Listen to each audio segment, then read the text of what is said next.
Business തുടങ്ങുവാൻ അങ്ങേയറ്റം മോഹമുണ്ടെങ്കിലും പണം ഇല്ലാത്തതിനാൽ പിന്നോട്ട് പോയിട്ടുണ്ടോ?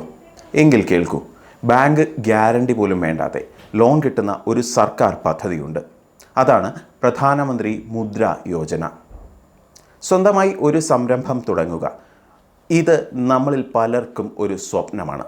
പക്ഷേ സാമ്പത്തിക പ്രതിസന്ധിയാണ് ഈ സ്വപ്നം തടസ്സപ്പെടുത്താറുള്ളത്. ബാങ്കിൽ നിന്നും വായ്പ എടുക്കണമെന്ന് കരുതിയാൽ ഈടോ ഗ്യാരണ്ടിയോ ആവശ്യമാണ് താനും. അത്തരത്തിൽ ചെറുകിട സംരംഭകർക്കും സ്വയം തൊഴിൽ ചെയ്യുന്നവർക്കും സഹായമായി കൊണ്ടുവന്നതാണ് പ്രധാനമന്ത്രി മുദ്ര യോജന. 10 ലക്ഷം രൂപ വരെ വായ്പ ലഭിക്കും. എങ്ങനെ അപേക്ഷിക്കാം? ആരെല്ലാമാണ് അർഹർ? എന്തെല്ലാം രേഖകൾ വേണം? ഇന്ന് ഇതെല്ലാം വിശദമായി നോക്കാം.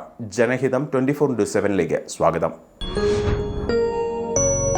എന്താണ് മുദ്ര ലോൺ പദ്ധതി എന്ന് ആദ്യം പരിശോധിക്കാം. 2015 ഏപ്രിൽ 8 ആരംഭിച്ച പ്രധാനമന്ത്രി മുദ്ര യോജന ബാങ്ക് ഗ്യാരണ്ടിയോ മറ്റ് ഈടോ ഇല്ലാതെ വായ്പ ലഭിക്കുന്ന ഒരു പദ്ധതിയാണ്. ചെറുകിട ബിസിനസ്സുകൾക്കും സ്വയം തൊഴിൽ ചെയ്യുന്നവർക്കും 10 ലക്ഷം രൂപ വരെ വായ്പ ലഭിക്കും.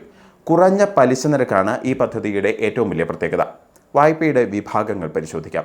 വായ്പയ്ക്ക് 3 വിഭാഗമുണ്ട്. പുതിയ ബിസിനസ്സുകൾക്കായി 50,000 രൂപ വരെ ഇതിലൂടെ ലഭിക്കും. കിഷോർ ബിസിനസ് വളർത്താൻ 50,000 മുതൽ 5 ലക്ഷം രൂപ വരെ ഈ വിഭാഗത്തിൽ ലഭിക്കും. തരുൺ വലിയ വിപുലീകരണത്തിനായി 5 മുതൽ 10 ലക്ഷം രൂപ വരെ ലഭിക്കും.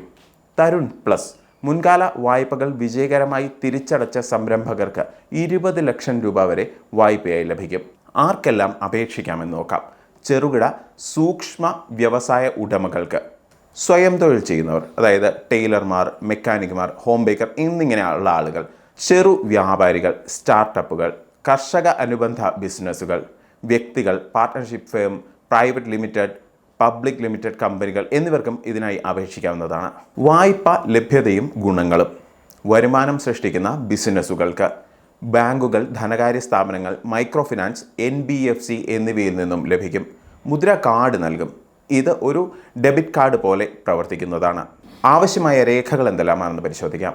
ആധാർ അല്ലെങ്കിൽ വോട്ടേഴ്സ് ID, അതുമല്ലെങ്കിൽ passport, PAN card, business address തെളിയിക്കുന്ന രേഖകൾ, രജിസ്ട്രേഷൻ സർട്ടിഫിക്കറ്റ് അല്ലെങ്കിൽ licence, passport size photo, bank account statement, അത് 6 മാസത്തെ വിവരങ്ങൾ വേണം, മൊബൈൽ നമ്പർ, പ്രോജക്റ്റിൻ്റെ വിശദമായ റിപ്പോർട്ട്, നിലവിലുള്ള ബിസിനസ്സിൻ്റെ ബാലൻസ് ഷീറ്റ്, IT റിട്ടേൺസ്. അപേക്ഷാ നടപടിക്രമം നമുക്ക് പരിശോധിക്കാം. ഓൺലൈനായും ഓഫ്ലൈനായും നിങ്ങൾക്ക് അപേക്ഷിക്കാൻ സാധിക്കും. ഓൺലൈനായി PM മുദ്ര യോജന എന്ന വെബ്സൈറ്റിൽ രജിസ്റ്റർ ചെയ്യേണ്ടതുണ്ട്. അപേക്ഷാ ഫോം പൂരിപ്പിച്ച് രേഖകൾ അപ്ലോഡ് ചെയ്യുക. അപേക്ഷാ നമ്പർ ഇതിൽ നിന്ന് ലഭിക്കും. അത് റെഫറൻസായി സൂക്ഷിക്കണം. ഓഫ്ലൈനായി ബാങ്കിൽ നിങ്ങൾക്ക് നേരിട്ട് പോയി അപേക്ഷിക്കാം. ഫോം പൂരിപ്പിച്ച് രേഖകൾ സഹിതം സമർപ്പിക്കുക. സാധാരണയായി 7 മുതൽ 15 ദിവസത്തിനകം അംഗീകാരം ലഭിക്കേണ്ടതാണ്. പലിശ നിരക്ക് ബാങ്കുകൾക്കനുസരിച്ച് മാറാം. ശരാശരി 8% മുതൽ 12% വരെ ലഭിക്കും. ശ്രദ്ധിക്കേണ്ട കാര്യങ്ങൾ പരിശോധിക്കാം. ലോൺ വ്യക്തിപരമായി അല്ല നൽകുന്നത്. ബിസിനസ്സിനായി മാത്രം ഇത് ഉപയോഗിക്കുക. EMI സമയം പാലിച്ച് തന്നെ അടയ്ക്കുക. വ്യാജരേഖകൾ ഒരിക്കലും സമർപ്പിക്കരുത്. Credit score മികച്ചതാക്കുക. ഭാവിയിൽ വലിയ വായ്പകൾക്കും ഇത് സഹായിക്കും. മുദ്ര ലോൺ ചെറുകിട സ്വപ്നങ്ങൾക്കുള്ള വലിയൊരു പിന്തുണയാണ്. പദ്ധതിയെക്കുറിച്ച് പഠിച്ച് രേഖകൾ കൃത്യമായി തയ്യാറാക്കിയ ശേഷം മാത്രം അപേക്ഷിക്കുക. നിങ്ങളുടെ ബിസിനസ് വളർന്നു മുന്നേറട്ടെ. ഈ വീഡിയോ ഉപകാരപ്രദമെന്ന് തോന്നിയാൽ സുഹൃത്തുക്കളുമായി ഷെയർ ചെയ്യുക. നിങ്ങളുടെ സംശയങ്ങൾ കമൻറ്റ് ബോക്സിൽ എഴുതാം. കൂടുതൽ അറിവുകൾക്കായി ജനഹിതം 24/7 സബ്സ്ക്രൈബ് ചെയ്യൂ. മറ്റൊരു വീഡിയോയുമായി വീണ്ടും കാണാം.